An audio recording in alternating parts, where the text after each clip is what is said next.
নমস্কাৰ, মই মানস প্ৰতিম শইকীয়া। আজি আমি ক্লাছ 9ৰ 2019ৰ পৰা 2023 লৈ এনুৱেলৰ কুৱেশ্যন পেপাৰখিনিৰ MCQ আলোচনা কৰিবলৈ লৈছোঁ। আৰু তোমালোকে ক্লাছ 7ৰ পৰা ক্লাছ 10লৈকে মেথছৰ চেপ্টাৰ ৱাইজ ভিডিঅ' পাবলৈ আৰু MCQ পাবলৈ মোৰ চেনেলটো ছাবস্ক্ৰাইব কৰি থবা। তো এখন 2019ৰ কুৱেশ্যন পেপাৰ আছিলে মেথছৰ। আহা আমি আলোচনা কৰোঁ। ফাৰ্ষ্ট কুৱেশ্যনটো দিয়া আছে, তলৰ কোনটো অপৰিমেয় সংখ্যা? ইয়াত অপশ্যন নাম্বাৰ হ'ব চি, তুমি সকলোৱে জানো।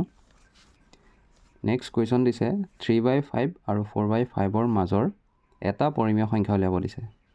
যিহেতু আমি তলত দেখিছোঁ হৰ একেই, কিন্তু ওপৰত লব বেলেগ বেলেগ আছে, কিন্তু ইহঁতৰ মাজত 3 আৰু 4ৰ মাজত সংখ্যা নাই। গতিকে যিহেতু আমাক এটা পৰিমেয় সংখ্যা লাগে, আমি সংখ্যাটোৰ লগত দুটা সংখ্যা দি পূৰণ কৰিম। এটা 3/5 আৰু এটা 4/5। যিহেতু এটা লাগে আমি 2য়ে পূৰণ কৰিম, হৰ আৰু লব উভয়তে। আমি এইটোত তলত পাম 10, ওপৰত পাম 6। ইয়াতো পাম তলত 10, ওপৰত পাম 8। এতিয়া আমি দেখিলোঁ হৰ একেই হ'ল, লব দুটাৰ মাজৰ দূৰত্বত 6 আৰু 8ৰ মাজত 7 সোমাই আছে। গতিকে 7/10 আমাৰ এনচাৰ হ'ব। যেতিয়া আমাক এটা ক'ব 2 দি পূৰণ কৰিম, যদি 3টা খোজে আমি 4 দি পূৰণ কৰিম। ঠিক আছে, অপশ্যন নাম্বাৰ হ'ব এ। নেক্সট কুৱেশ্যনটো চাওঁ, যদি x + a f(x)ৰ এটা উৎপাদক, তেন্তে তলৰ কোনটো উক্তি সত্য? তো ইয়াৰ কাৰণে অপশ্যন নাম্বাৰ হ'ব বি, f - a = 0। নেক্সট চোৱা, xৰ ওপৰত থকা যিকোনো বিন্দুৰ আৰ্হিৰ স্থানাংকৰ আৰ্হি হ'ল, xৰ ওপৰত আছে যিহেতু y ৰ মান 0 হ'ব। গতিকে অপশ্যন নাম্বাৰ হ'ব এ। নেক্সট কুৱেশ্যনটো চোৱা, x অক্ষৰ পৰা 3,-4 বিন্দুলৈ লম্ব দূৰত্ব হ'ল। যিহেতু x অক্ষৰ পৰা সুধিছে, তো আমি y ৰ মানটো ল'ম। y ৰ মান দিয়া আছে -4, আৰু ইয়াক আমি মজুলাছ চিম্বল দিম, আৰু মজুলাছ চিম্বলৰ পৰা উঠি আহিলে অকল প্লাছত এনচাৰটো আহিব। আমাৰ এনচাৰ হ'ব 4। অপশ্যন নাম্বাৰ হ'ব চি। নেক্সট কুৱেশ্যন চোৱা, x = 2 আৰু y = 1ৰ কাৰণে এটা সমীকৰণ দিয়া আছে, আৰু তাৰ পৰা আমি k ৰ মান উলিয়াব লাগে। আমি সমীকৰণটো পাতিম প্ৰথম, 2x + 3y = k। যিহেতু xৰ মান দিয়া আছে 2, y ৰ মান দিয়া আছে 1, আমি k ৰ মানটো উলিয়াম। 2 × 2 = 4, 3 × 3। তো আমি k ৰ মান পাই গ'লোঁ 4 × 3 = 7। আমাৰ অপশ্যনত চাম, অপশ্যন নাম্বাৰ দেখিছা তোমালোকে হ'ব বি। তাৰপিছত সূত্ৰৰ পৰা আহিছে 7 নম্বৰ কুৱেশ্যনটো, r ব্যাসাৰ্ধৰ অৰ্ধগোলকৰ মুঠ পৃষ্ঠকালি কিমান? তো তাৰ কাৰণে আমি সূত্ৰ জানিব লাগিব। আমি জানো অৰ্ধগোলকৰ বক্ৰপৃষ্ঠকালি হয় 2πr²। যিহেতু ইয়াত মুঠ সুধিছে, ইয়াৰ ওপৰত এখন বৃত্তাকাৰ এখন লাগি আছে, তাৰ কালি কি হ'ব আমি জানো πr²। বৃত্তাকাৰ তলখনৰ কালি πr²। গতিকে মিলি পেলাই হ'ব 3πr²। অপশ্যন নাম্বাৰ হ'ব আমাৰ চি। যদি বক্ৰপৃষ্ঠকালি বুলি কয় তেতিয়া 2πr² হ'ব। ঠিক আছে, আৰু গোলক বুলি ক'লে 4πr²। নেক্সট কুৱেশ্যনটো চাওঁ আমি। এইবাৰ সুধিছে 90 আৰু 120ৰ শ্ৰেণীটোৰ শ্ৰেণীসূচক হ'ল। তো তাৰ কাৰণে আমি জানো উচ্চ সীমা নিম্ন সীমা আমি যোগ কৰিম। নিম্ন সীমা দিয়া আছে 90, উচ্চ সীমা 120, আৰু তাক 2ৰে হৰণ কৰিম। এই দুটা যোগ কৰিলে পাম আমি 210, 2ৰে হৰণ কৰিবা এইটো পাম 105। তো আমাৰ শ্ৰেণীসূচক হ'ব 105, option number B. Next question, 4, 5, 6, 3, 4, 5, 2, 8, 5, 2ৰ বহুলক হ'ব। আমি জানো বহুলকটো চবতছে বেছিকৈ থাকে, সৰ্বোচ্চ থাকে। তো আমি চাবলৈ বিচাৰিম যে কোনটো বেছিকৈ আছে। আমি দেখিছোঁ 4টো দুবাৰ আছে, নেক্সট 2টো দুবাৰ আছে, 5টো 3বাৰ আছে,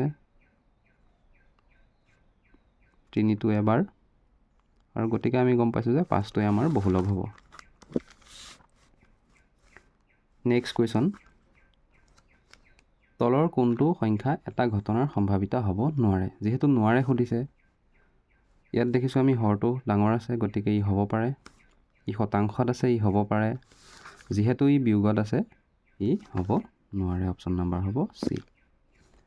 তো আগতে আমাৰ কুৱেশ্যন পেটাৰ্নটো বেলেগ আছিল অলপ, MCQ কমকৈ দিয়ে, এতিয়া আমাৰ 45 হ'বলৈ লৈছে। আমি নেক্সট কুৱেশ্যনখন আলোচনা কৰিম। এতিয়া আমি 22 চনৰখন আলোচনা কৰিম। তো ইয়াত চোৱা, তলৰ কোনটো অপৰিমেয় সংখ্যা নহয়?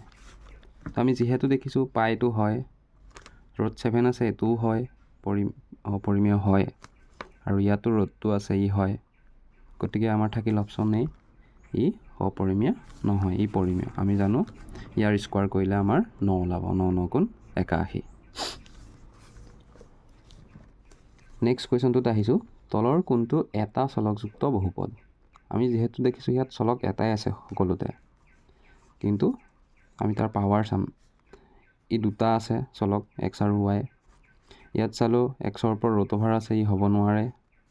ইয়াত চাইছোঁ ৱাই তলত আছে, ই ওপৰলৈ নিলে পাৱাৰটো -1 হ'ব, গতিকে ই হ'ব নোৱাৰে। গতিকে আমাৰ এটা চলকযুক্ত বহুপদ হ'ব option number B, x³ + √5। Next 3 number কুৱেশ্যনটোত আহিছোঁ আমি, 2x, 3by আৰু 5cz পূৰণফল। আমি চিম্পলি পূৰণ কৰি দিলেই হ'ব। 2 3 গুণ 6, 6 5 গুণ 30। তো 30 য'ত আছে সেইটোৱে আমাৰ এনচাৰ হ'ব, বাকীখিনি নাচালেও হ'ব, যিহেতু 30 এটাই আছে ইয়াত। অপশ্যন নাম্বাৰ হ'ব ডি। নেক্সট কুৱেশ্যন চোৱা, ৱাই অক্ষৰ সমীকৰণ সুধিছে। যিহেতু ৱাই অক্ষ সুধিছে, তোমালোকে লিখিবা x = 0, আৰু যদি x অক্ষৰ সোধে তেতিয়া তোমালোকে লিখিবা y = 0। তো মোৰ বেকগ্ৰাউণ্ডত বহুত আৱাজ আহি আছে, তো তাৰ মাজেৰে এইখিনি চোৱা, আৰু অসুবিধা হৈছে চাগে তোমালোকৰ। নেক্সট, এটা সৰল কোণৰ মাপ, এইটো সকলোৱে জানো আমি 180 ডিগ্ৰী। ঠিক আছে, এখন কুৱেশ্যন পেপাৰত আকৌ এটা ৰিপিট হৈছে, তলৰ কোনটো সংখ্যাই সম্ভাৱিতা নিৰ্দেশ নকৰে? তো ইয়াত তোমালোকে গম পাইছাই কোনটো হ'ব নোৱাৰে। আমি জানো ঋণাত্মক থাকিলে হ'ব নোৱাৰে।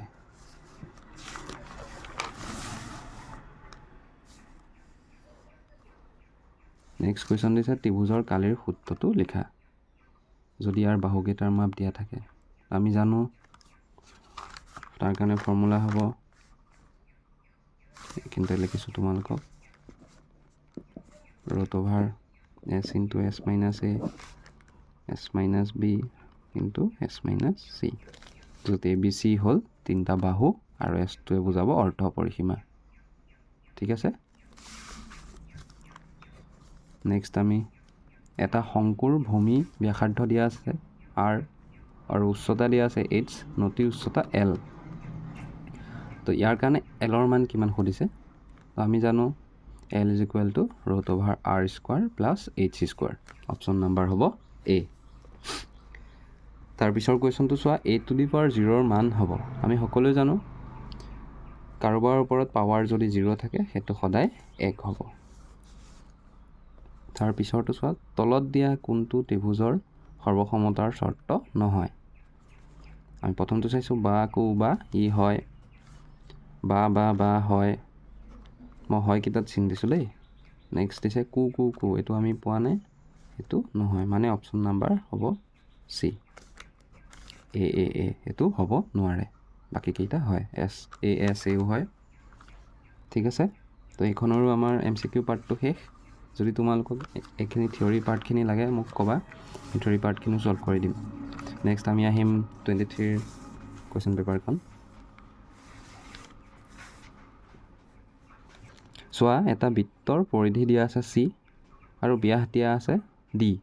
তো আমি উলিয়াব লাগে কোনটো হ'ব পাইৰ মান। যিহেতু আমি জানো যে c মানে পৰিধি মানে 2πr হয়, যিহেতু আমাক r দিয়া নাই, পাইটো আমি এক্সট্ৰা কৰিম, 2r থাকিল, আৰু 2r মানে আমি জানো ব্যাস d। তো পাই d = c ওলাই আছে, কিন্তু আমাক পাই উলিয়াব দিছে ইয়াত, গতিকে এই ডিটো এইফালে আনিম, চি হৰণ D equal pi. Option number আমাৰ হ'ব A, pi is equal C by D.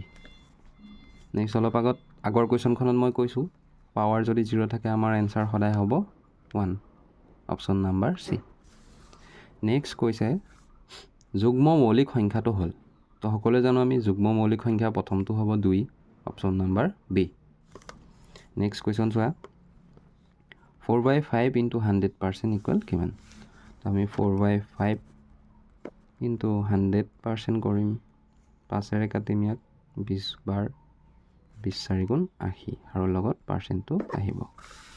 আমাৰ ইয়াত দেখিছানে খেলি মেলি কৰিবলৈ দুটা দিছে, এটা 80 দিছে, এটা 80% দিছে। তো আমি 80 দেখি ঘপককৈ যদি এইটোত মাৰি দিওঁ ভুল হ'ব, কাৰণ কিয় ইয়াত পাৰ্চেণ্টেজটো আহিব। নেক্সট কুৱেশ্যন আহিলে 5 নম্বৰ, তলৰ কোনটো অপৰিমেয় সংখ্যা নহয়? এবাৰ অপৰিমেয় নহয় আকৌ দিছে। অলপ আগত আমি পাইছোঁৱেই, শিকিলোঁ যে √81টো আমাৰ অপৰিমেয় নহয়, ই পৰিমেয়, ইয়াৰ মানটো আহিব 9। ঠিক আছে। নেক্সট কুৱেশ্যন আহিলোঁ আমি √10 ইনটু √15ৰ মান কিমান হ'ব? তো আমি এইটো কৰি চাওঁ, তোমালোকক মই দেখাই দিছোঁ। √10 ইনটু √15 দুইটাৰ যিহেতু ৰুট আছে আমি একেলগে লিখিম।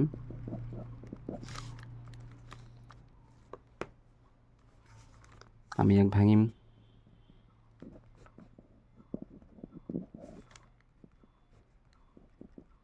যিহেতু 5 5 দুটা আছে, 5ৰ পৰা এটা 5 ওলাই যাব আৰু ভিতৰত থাকিব 2 পূৰণ 3, 5√6, 2 3 গুণ 6। তো ইয়াত আমি অপশ্যন নাম্বাৰ হ'ব 5√6 বি। নেক্সট কুৱেশ্যন চোৱা তলৰ কোনটো বহুপদ নহয়? আমাক বহুপদ নহয় কোনটো সুধিছে। প্ৰথমটো চাইছোঁ ই বহুপদ হয়, ছেকেণ্ডটোত চোৱা ই তলত আছে, যিহেতু আমি ওপৰলৈ নিম, ওপৰলৈ নিলে ইয়াৰ পাৱাৰ -1 হ'ব, গতিকে ই হ'ব নোৱাৰে, option number B correct.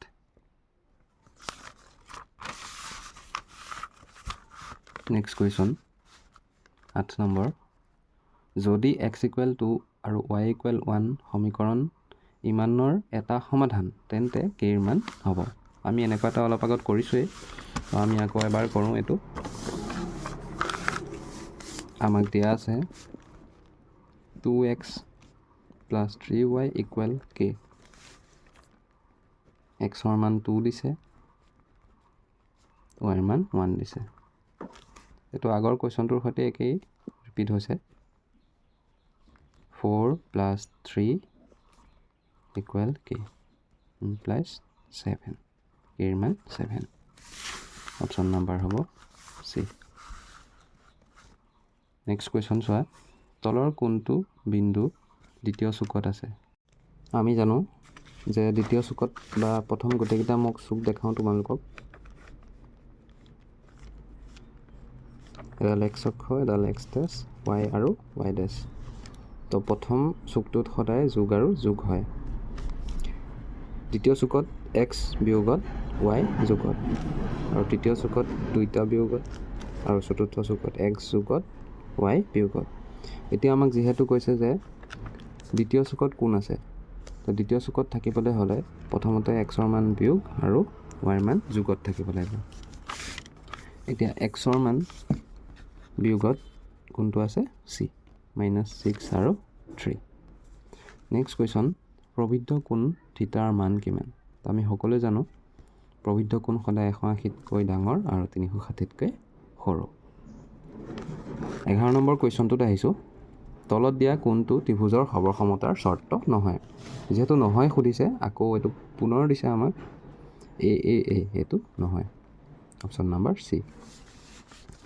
Next চতুৰ্ভুজৰ বাহুৰ মধ্যবিন্দুবিলাক একাদিক্ৰমে সংযোগ কৰি লোৱা চতুৰ্ভুজটো কি হ'ব? যদি আমি এটা চতুৰ্ভুজ আঁকোঁ আৰু তাৰ মধ্যবিন্দুবিলাক লৈ সংযোগ কৰোঁ, সেইটো এটা সদায় সামন্তৰিক হ'ব। ঠিক আছে, তো আমাৰ অপশ্যন নাম্বাৰ হ'ব ডি, সামন্তৰিক। বেকগ্ৰাউণ্ডৰ আৱাজবিলাক অলপ দিগদাৰ কৰিছে তোমালোকক, মোকো দিগদাৰ কৰিছে। নেক্সট চোৱা বৃত্তৰ কেন্দ্ৰটোৰ দেশভাগত অৱস্থিত, এইটো সকলোৱে জানো কি হ'ব অন্তৰ্ভাগত অৱস্থিত। এটা বৃত্তৰ বৃহত্তম জ্যাডাল বৃত্তটোৰ কি হ'ব সদায় ব্যাস। অৰ্ধবৃত্তস্থ কোণৰ মাপ সদায় 90 ডিগ্ৰী, মনত ৰাখিবা কুৱেশ্যনটো আহে। নেক্সট তোমালোকৰ এনেকুৱা সূত্ৰৰ পৰা অংক আহে, তো চাই যাবা তোমালোকে গোটেইখিনি সূত্ৰ মুখস্থ ৰাখিবা কালি আৰু আয়তনৰ কাৰণে। এটা চুঙাৰ বক্ৰতলৰ কালি সদায় 2πr/h। আৰ ব্যাসাৰ্ধৰ অৰ্ধগোলকৰ মুঠ পৃষ্ঠ কালি, এইটো আগৰ কুৱেশ্যন পেপাৰখনত মই কৰি দিছিলোঁ। মুঠ ক'লে 3πr² হ'ব আৰু বক্ৰতলৰ কালি ক'লে 2πr² হ'ব। নেক্সট কুৱেশ্যন চোৱা, এল কাষযুক্ত ঘনকৰ আয়তন হ'ব, তো ইয়াৰ আয়তন হ'ব L³ নেক্সট আকৌ বহুলকৰ ওপৰত এটা অংক দিছে, ইয়াত সকলোতকৈ বেছি কোনটো আমি চাম, যিহেতু দেখিছোঁ 2টো এবাৰ আছে, 0 এবাৰ আৰু 3টোৱে বেছিকৈ আছে এবাৰ, দুবাৰ, তিনিবাৰ, চাৰিবাৰ, গতিকে অপশ্যন নম্বৰ হ'ব D3। এতিয়া সুধিছে 20 নম্বৰ আৰু আজিৰ ছেশ্যনৰ শেষৰ কুৱেশ্যনটো, তলৰ কোনটো সত্য। তো আমাৰ অপশ্যন নম্বৰ হ'ব সদায় 0তকৈ সৰু বা সমান আৰু 1তকৈ সৰু বা সমান, 0তকৈ ডাঙৰ বা সমান হ'ব পাৰে আৰু 1তকৈ সৰু বা সমান হ'ব পাৰে, গতিকে অপশ্যন নম্বৰ হ'ব C। তো মোৰ চেনেলটো যদি ভাল পোৱা ছাবস্ক্ৰাইব কৰি দিবা, আৰু কোনোবা পঢ়ি থকা ক্লাছ 7ৰ পৰা 10ৰ ভাইটি ভণ্টি যদি আছে শ্বেয়াৰ কৰি দিবা, তেওঁলোকে এইখিনি চাই উপকৃত হ'ব পাৰিব। Thank U.